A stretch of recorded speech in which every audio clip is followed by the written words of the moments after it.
Good evening and welcome to Source 16 News at 10. Thanks for joining us for the Friday edition. I'm Tammy Hancock. Breaking news at this hour. Details are sketchy, but emergency personnel are on the scene of a fatal wreck where a semi crashed into a horse and buggy near Crenshaw Road on Fort Campbell Boulevard around 8:30 this evening. We do know that at least one person in the buggy, possibly a juvenile, but that has not been confirmed, but at least one person was reported dead on the scene. 2 helicopters were called to the scene and one person in the buggy was flown to Vanderbilt Medical Center in Nashville, but we do not have confirmation of how many people were injured. We do know that the semi-driver was not injured in the crash, but again, one person has been pronounced dead on the scene of that terrible crash. In other news, the Christian County Grand Jury today indicted a Fort Campbell teen who allegedly robbed an Oak Grove bank and stole several televisions from Walmart a couple of months ago. 19-year-old Jared Good of 8424A Dennard Street was indicted on 1 count of second-degree robbery and 1 count of theft by unlawful taking over $500. On May 4th, Good is accused of entering the BB&T Bank at the 15,000 block of Fort Campbell Boulevard and demanding money and then stealing 4 televisions worth over $500 each from Walmart. During an interview, Oak Grove police say Good admitted to committing the robbery. Meanwhile, after deliberating for more than 4 hours, a jury today found a Hopkinsville man not guilty of burglary, but deadlocked on an assault charge. During the 2-day trial of 27-year-old Lamartine Pierre Coleman, jurors listened to testimony from his fellow defendant, 28-year-old Donald Harris, who took a plea deal with the Commonwealth's attorney, as well as other people who testified. Court records indicate on December 9, 2008, Coleman and Harris were accused of robbing and shooting a Babbage cab driver, William Stokes Jr., in the head. Stokes was flown to Vanderbilt Medical Center in Nashville following the shooting, where he recovered.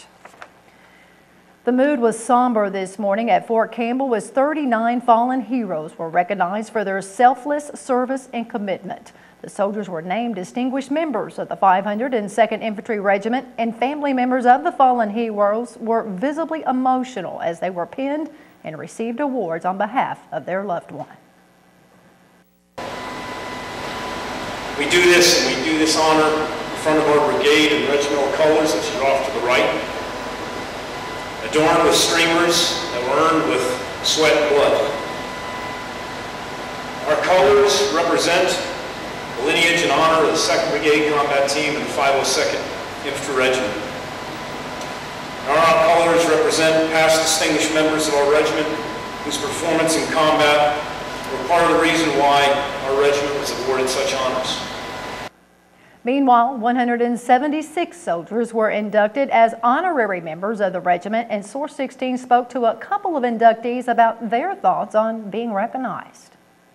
It's a great honor to get recognized. Our deployment was challenging with some soldiers who did just amazing work, and as you just saw, this is a day to honor the fallen and their family members. Just proud to be a part of it, proud to be a part of this brigade and the 502nd Regiment. It's quite a distinct honor, I'll tell you. It's a fantastic regiment. Everything they do from the unit history going back to World War II, through Vietnam, through Desert Storm, and with Iraq, and now to be a part of their mission to Afghanistan is quite the honor. In addition to this morning's ceremony, a memorial dedication ceremony was held earlier this evening at the 2nd Brigade Combat Team building. We'll have more on that story coming up Monday. In other news, the city of Mayfield is unveiling a new branding of the city on Monday. The new branding includes a new city logo as well as a reconstructed, more user-friendly website, an updated Facebook fan page, and a YouTube channel. Mayfield's new logo was unveiled yesterday with the slogan, "Discover Our Hidden Treasures." Mayor Teresa Cantrell is hosting an unveiling celebration Monday afternoon from 4 until 6 at City Hall at 211 East Broadway in Mayfield. Light refreshments will be served. Murray-Callaway County has a new emergency room medical director who is well known in the area. Hospital officials announced today that Dr. Graham Smith, who has worked on a part-time and full-time basis as an emergency physician since 2002, has been named to the position. Dr. Smith has worked regionally at Parkway Regional Hospital, Jackson Purchase Medical Center in Mayfield, and Marshall County Hospital, in addition to working in a family practice. He has also volunteered his services at St. Nicholas Free Clinic in Paducah. Dr. Smith is a founding member of the hospice group of Fort McLeod, former president of the medical staff at Fort McLeod Health Care Center, chief of staff of the Marshall County Hospital from 1998 to 2000, and is a current member of the Marshall County Pediatric Fatality Review Board. A Hopkins County attorney is among Governor Steve Beshear's appointments to boards and commissions this week. Governor Beshear has appointed William David Donan of Hanson to the Mine Safety Review Commission to serve a term expiring May 23, 2015. According to the governor, Donan will serve as chair of the commission. 2 Marshall County men are behind bars after a home invasion and armed robbery at a Griggstown Road residence this morning. Around 4:50, Marshall County Sheriff's deputies, along with Benton and Calvert City police officers, responded to the 2300 block of Griggstown Road, where the victim reported a male forced his way into the home with a rifle and took prescription medications. Police say the investigation led to a traffic stop of 27-year-old Michael Nunley of Calvert City, who was charged with first-degree robbery for driving the getaway car during the home invasion armed robbery. He was also charged with DUI and other traffic-related offenses. In addition, police learned that 21-year-old Michael Bledsoe Jr. of Calvert City was a suspect that had forced his way into the home with a rifle. Authorities located Bledsoe in a camper in rural Livingston County, and he was taken into custody and charged with first-degree robbery and tampering with physical evidence. Both men were lodged in the Marshall County Detention Center. An 11-year-old Clarksville boy had to be flown to a Nashville hospital today after he was pinned between a car and a tree. Clarksville Police spokesman Officer Jim Knoll says the 11-year-old went over to a neighbor's house on Chickasaw Court to play with a friend, but his playmate was not around, so he climbed inside of a 97 Volvo station wagon and began playing inside the car. The boy released the emergency brake and unknowingly knocked the station wagon out of gear. Police say the car was on a slight incline and started rolling forward. So the 11-year-old jumped out of the station wagon and tried to stop it from moving, but became pinned between the vehicle and a tree. The vehicle's owner heard the young boy screaming and trying to push the vehicle off of him, but had to go back into the house to get the car keys in order to move the station wagon. Police say the 11-year-old fractured his femur and hip and was flown by life flight to Vanderbilt Medical Center, where he is listed in stable condition at this hour. Meanwhile, a 2-year-old child is in serious condition today after a van overturned on the Purchase Parkway in Graves County last night. Kentucky State Police report that a 1992 Dodge minivan with 7 occupants was traveling south on the parkway headed to Union City, Tennessee, and approaching the exit 14 merge ramp when an unknown vehicle traveling off the exit ramp merged into the van's path, causing the van to overturn in the median. State police say a 2-year-old who might not have been properly secured in a child safety seat was ejected from the van when it overturned and had to be flown to a hospital in Memphis, Tennessee for treatment of severe injuries. The remaining occupants in the van were also injured and transported to Jackson Purchase Medical Center in Mayfield for treatment. Meanwhile, the wreck, along with a disabled helicopter, forced the southbound lanes of the Purchase Parkway to be shut down for several hours last night.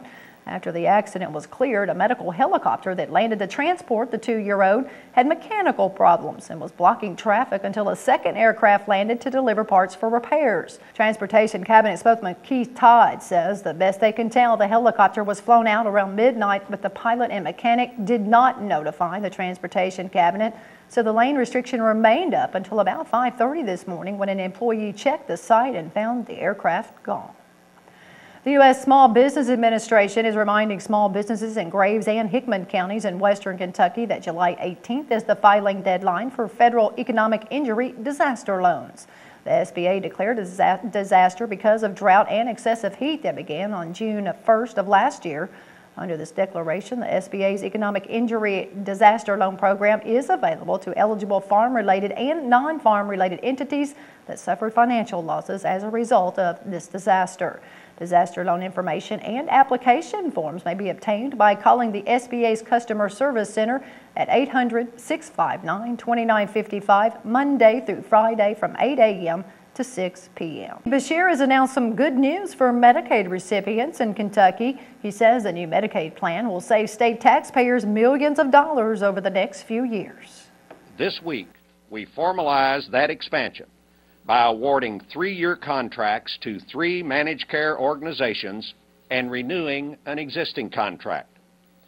As a result, we expect to save taxpayers $375 million in general fund dollars and $1.3 billion in overall funds over the next 3 years in the Medicaid program.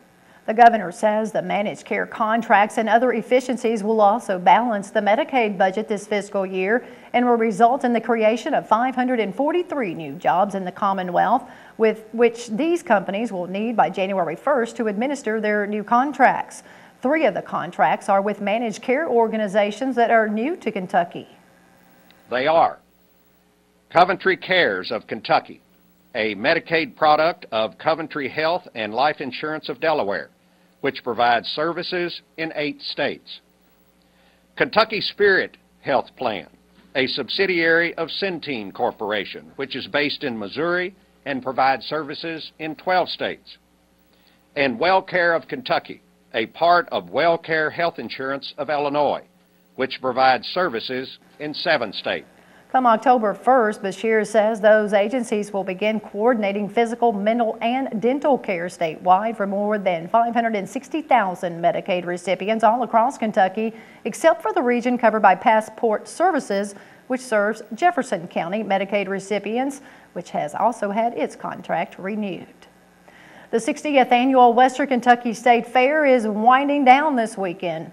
Tomorrow night, for the final night of the fair, it's the pedal tractor pulls outside of the convention center. That gets underway at 5 o'clock, followed by the 4-H, FFA heifer and steer show at the livestock barn at 6:30.